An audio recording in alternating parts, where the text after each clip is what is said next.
Assalamualaikum warahmatullahi wabarakatuh.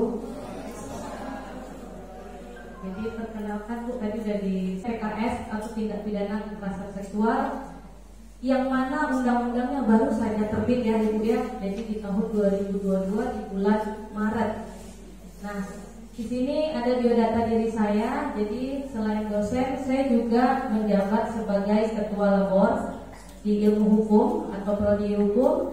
Terus kemudian saya juga wakil ketua Satgas PPKS. Jadi PPKS ini adalah penanganan pencegahan kekerasan seksual di lingkungan kampus. Nah, terus yang ketiga itu saya juga anggota Puslit. Jadi Puslit PPGA atau Pemberdayaan Perempuan, Gender dan Anak.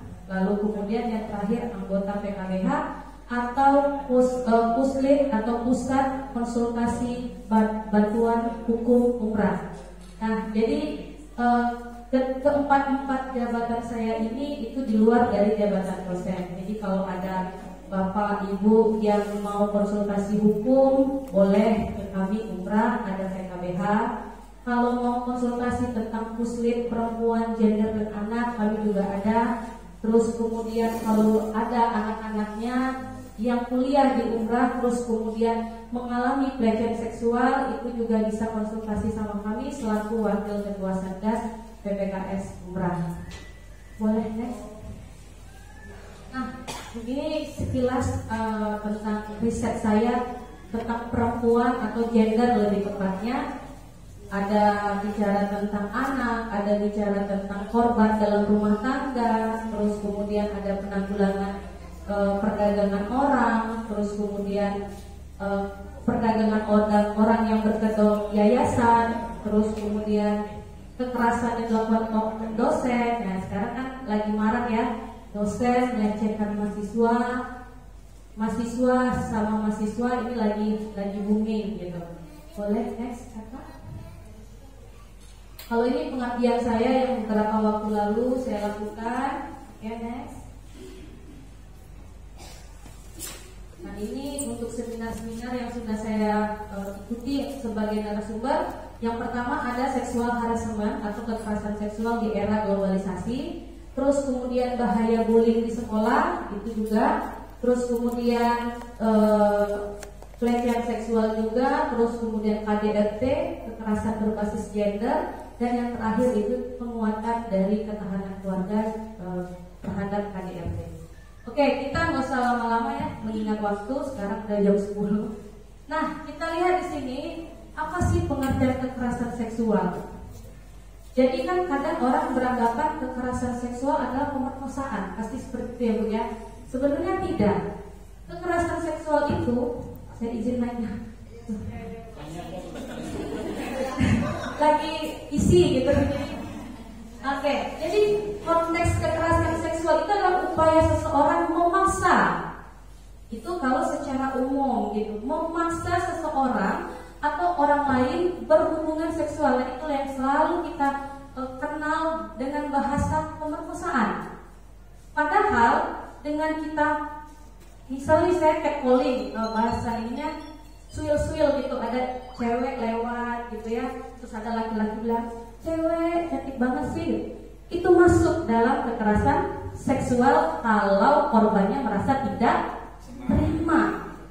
Jadi kami sebagai Satgas sekarang ini banyak nih laporan-laporan yang seperti itu. Kadang cuma melalui WA group ya. Kadang kita di WA group itu kan ada foto cewek telanjang gitu ya, mohon maaf gitu ya. Niatnya main-main ya, cuma sharing-sharing foto lucu gitu ya. Padahal itu menyalahi aturan. Jadi kadang kan bapak-bapak suka gitu ya Pak ya. Ya bapak suka sering. Yang foto itu ibu-ibu Bu. Ya yang di foto justru ibu-ibu. Ibu-ibu korban. Iya kan? Kami yang jadi korban Bu. Iya. Jadi kalau kita lihat di WA group itu banyak foto ibu-ibu yang maaf gitu ya, kadang cuma pakai bra gitu. Kita foto siapa itu ya? Iya Bu ya, itu ya. Siapa ibu kan? Oke, nah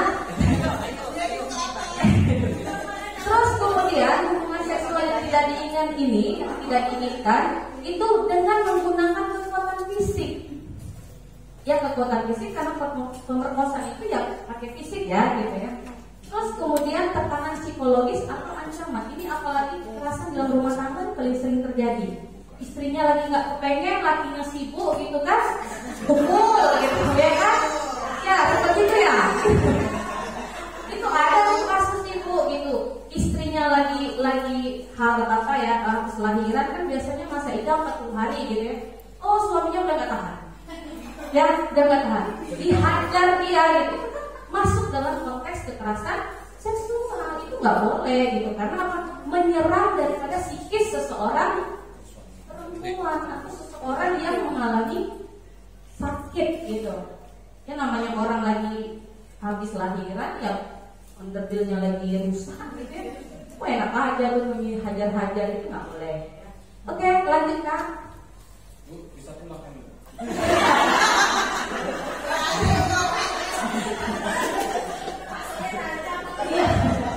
Bahaya jadi watak kan dikasih. Oke, kita lihat lagi langsung aja Kak, ini sama aja cuma yang di awal. Nah, ini kalau kita lihat apa sih bedanya seks sama gender?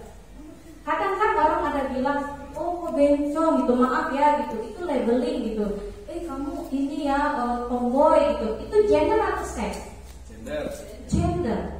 Jadi kalau seks itu adalah apa yang ada di dalam tubuh kita, makanya yang dikatakan kekerasan seksual. Apa yang ada di dalam diri kita, yang diserang itu adalah diri kita. Kalau gender yang diserang ya paling secara psikologis aja, melabeling seseorang dengan gendernya yang tidak sesuai. Ini bentukannya ini laki-laki nih gitu, tapi dia pakai make up. Itu gender atau seks? Gender. Berarti ibu udah paham ya? Oke, lanjut.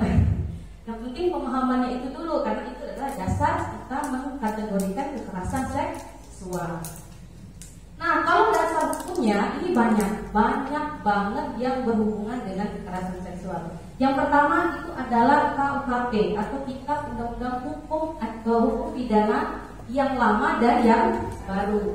Yang baru ini akan berlaku 3 tahun ke depan, karena dia baru terbit di awal tahun 2023 kemarin. Terus kemudian Undang-Undang TPKS.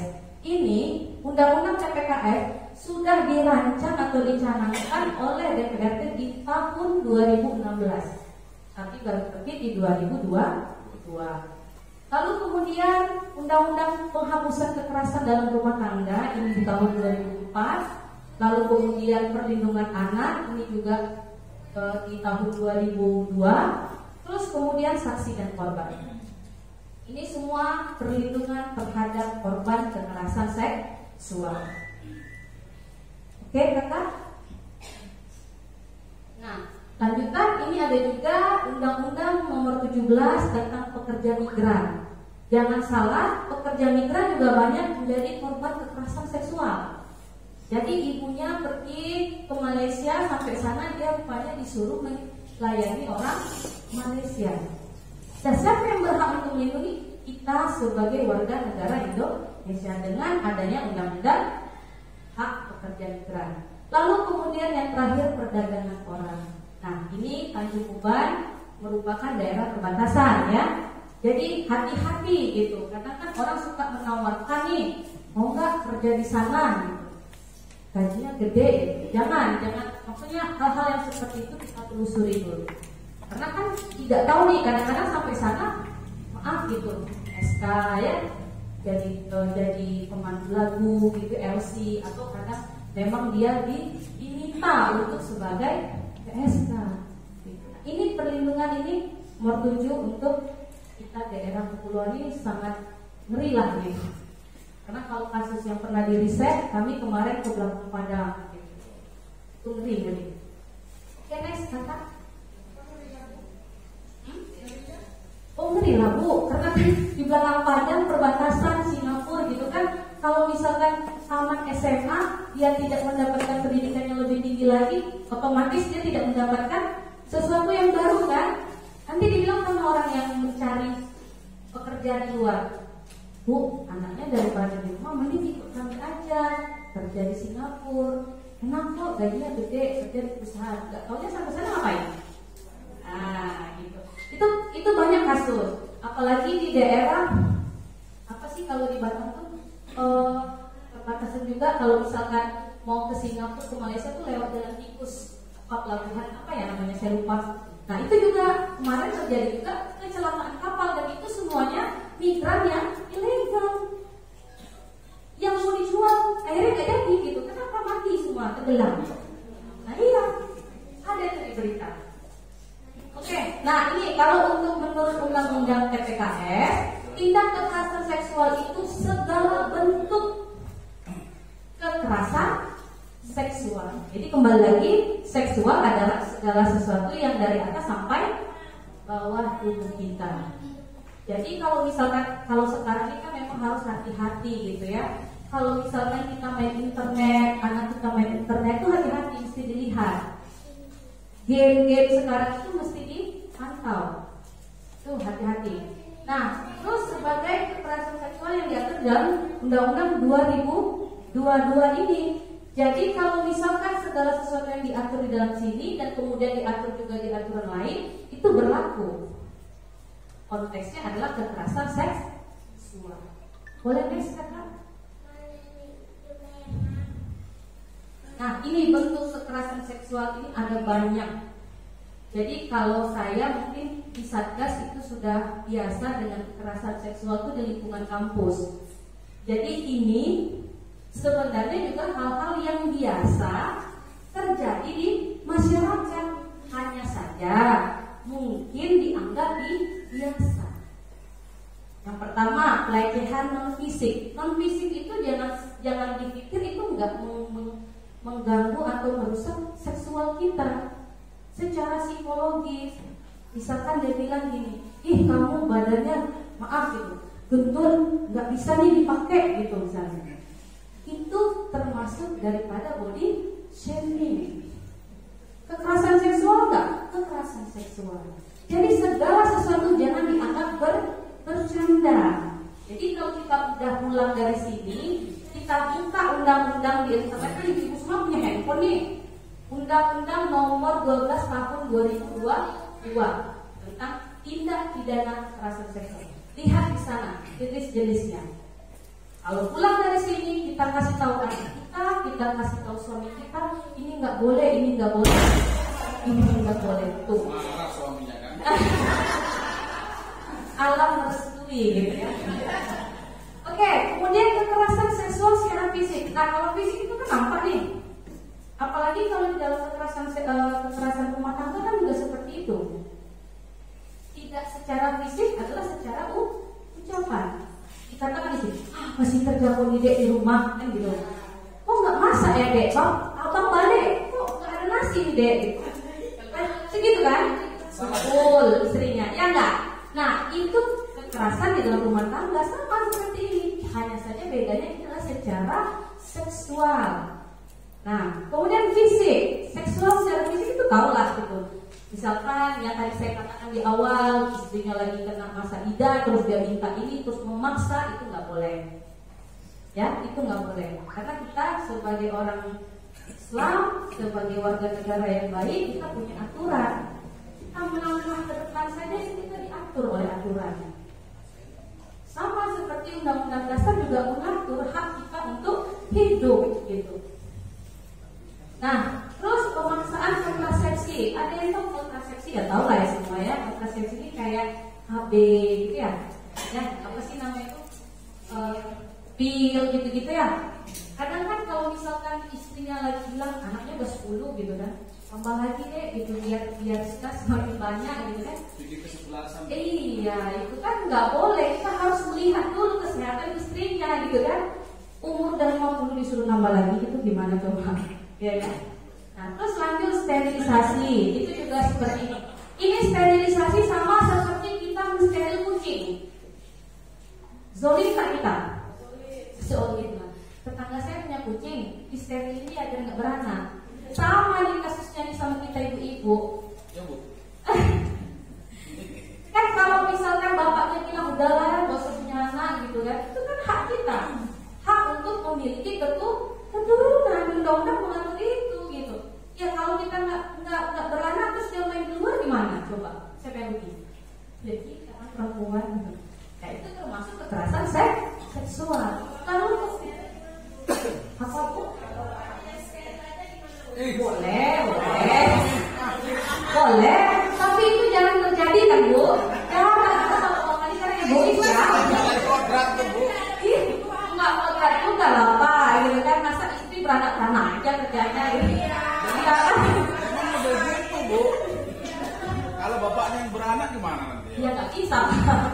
Oke, kita hadir paksaan perkawinan. Nah, ini perkawinan ini yang paling sering terjadi. Si A mau dinikahkan sama si B karena si A bapaknya punya hutang. Supaya hutang bapak kamu lunas, kamu nikah dengan datu-datu ini. Iya kan? Itu salah satu bentuk kekerasan seksual. Ada di internet kemarin saya lihat di TikTok. Ibu Budi pasti main TikTok ya, bapak-bapak ya. Di TikTok anak umur 16 tahun dinikahkan dengan aki-aki gitu. Maksudnya ya belum tamat sekolah gitu. Harusnya dia menyelesaikan pendidikannya sampai selesai SMA lah gitu ya, ibaratnya udah matang gitu ya secara pikiran. Kalau secara biologis mungkin masih belum gitu. Nah itu termasuk dalam pemaksaan perkawinan, itu nggak boleh. Karena di dalam ilmu kesehatan umur berapa baru matang? 20-21 lah ya gitu ya, udah mulai matang gitu. Umur 16 tahun kan masih dede, masa udah mau dihajar gitu kan. Penyiksaan seksual ini ya seperti yang saya sampaikan di awal, penyiksaan seksual, terus eksploitasi seksual. Nah ini hati-hati. Ini ada cerita seorang mahasiswa, dia dipekerjakan untuk dijadikan model. Pikir-pikir kita ini model baju cantik gitu ya, baju hijab gitu. Rupanya tidak, baju seksi. Itu masuk dalam konteks eksploitasi seksual. Yang ditampilkan adalah bagian sensualnya. Itu yang diperjualbelikan. Makanya ya dia jadi model foto yang baju gitu. Kalau baju dinas bisa. Hah? Kalau baju dinas bisa. Baju dinas ngapain Pak? Ya itu yang saya maksud tadi gitu kan, dinas tadi baju itu ya baju yang nggak berbentuk gitu, yang harus dinikmati oleh suaminya saja gitu. Oh malah dijual. Istri pendeta ini Bu, guru renang, makanya dinas renang. Oh siapa? Oke, perbudakan seks. Kalau perbudakan seks ini kita tahu ya adalah perempuan-perempuan yang hanya dipakai pada saat menjalankan nafsunya saja. Ini ada kisah di Amerika Serikat, seorang perempuan diculik kemudian dijadikan budak seks selama 30 tahun. Dia cuma dikasih makan, mandi, tapi setelah itu dia berhubungan terus. Itu selama 30 tahun. Dan itu kisah nyata di Amerika Serikat. Nah, kalau di sini insya Allah di Indonesia nggak ada ya, mudah-mudahan tidak ada. Udah banyak boneka Bu. Oke, kemudian kekerasan seksual berbasis elektronik. Nah, yang berbasis elektronik inilah yang saya sampaikan tadi, yang di grup ya kan, kirim-kirim ya kan, tiba-tiba videoin kawannya lagi ngapain, kirim. Itu nggak boleh. Karena apa? Di kami Satgas PPKS selama di kampus juga, mahasiswa itu selalu diingatkan, jangan sampai kalian merekam hal-hal yang tidak diinginkan. Jadi saya kemarin ada bikin video ilustrasi nih tentang kekerasan seksual di kampus. Jadi salah satunya itu adalah memvideokan temennya lagi di WC, lagi maaf gitu, mulai kecil, di video itu di-share ke grup. Di WC ketua. Iya, di WC, atau di tempat yang lain. Yang ngapain aja kita datang ini, Pak kami nanya Bu, ngapain? Ngapain Pak? Oke. Alhamdulillah, ini cerita pengalaman kita sudah melewati di ujung waktu.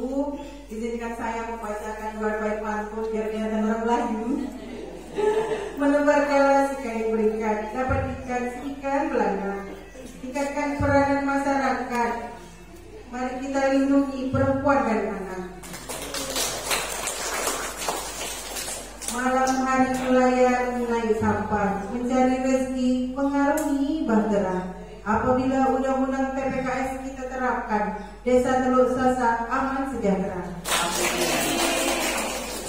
Baiklah, saya ucapkan terima kasih. Kegiatan sosialisasi Undang-Undang Nomor 12 Tahun 2022 tentang PPKS telah kita laksanakan bersama. Kita sudah sharing juga. Saya membuka kesempatan kepada Bapak Ibu yang hari itu sempat curhat, mungkin malu atau masalahnya sebenarnya masih ingin ditutupi. Nanti silakan aja mendatangi lokasi-lokasi tempat pelayanan kami. Kami punya UPTD itu di Jalan Riau. Setelah Ibu ke PPA Bintan, kalau ternyata PPA Bintan melimpahkan ke kami, silakan Ibu pergi ke Jalan Riau untuk penanganan. Dan kalau untuk konsultasi, Ibu bisa pergi ke Insinyur Sutami, itu ada Puspaga, ada Ruko. Kalau Ibu tahu es krim cooler, di situ lah, dekat-dekat Harian Agama ya. Terus ada apotek mata di depannya, Senang. Ya, saya tunggu kesempatan selanjutnya. Saya sangat bangga, saya sangat berterima kasih kepada Bapak Ibu, baik itu sebagai Ketua PLTPR, relawan PLTPR, atau relawan Sapa dan relawan Posyandu luar biasa, telah menjadi banyak jabatan, tapi tak ada honornya. Kayaknya cuma bansos yang enak dulu. Apa? Begitulah. Alhamdulillah wasyukurillah. Tak ada sumur di ladang, jangan simpan di dalam peti. Kalau memang ada umur panjang boleh kita jumpa lagi. Saya atas nama panitia juga mengucapkan salam dari Kepala Dinas PPA Provinsi karena tidak dapat membersamai kita pada hari ini, dan atas nama narasumber dan Ibu Widya selaku tuan rumah mengucapkan terima kasih banyak. Saya tutup dengan wassalamualaikum warahmatullahi wabarakatuh.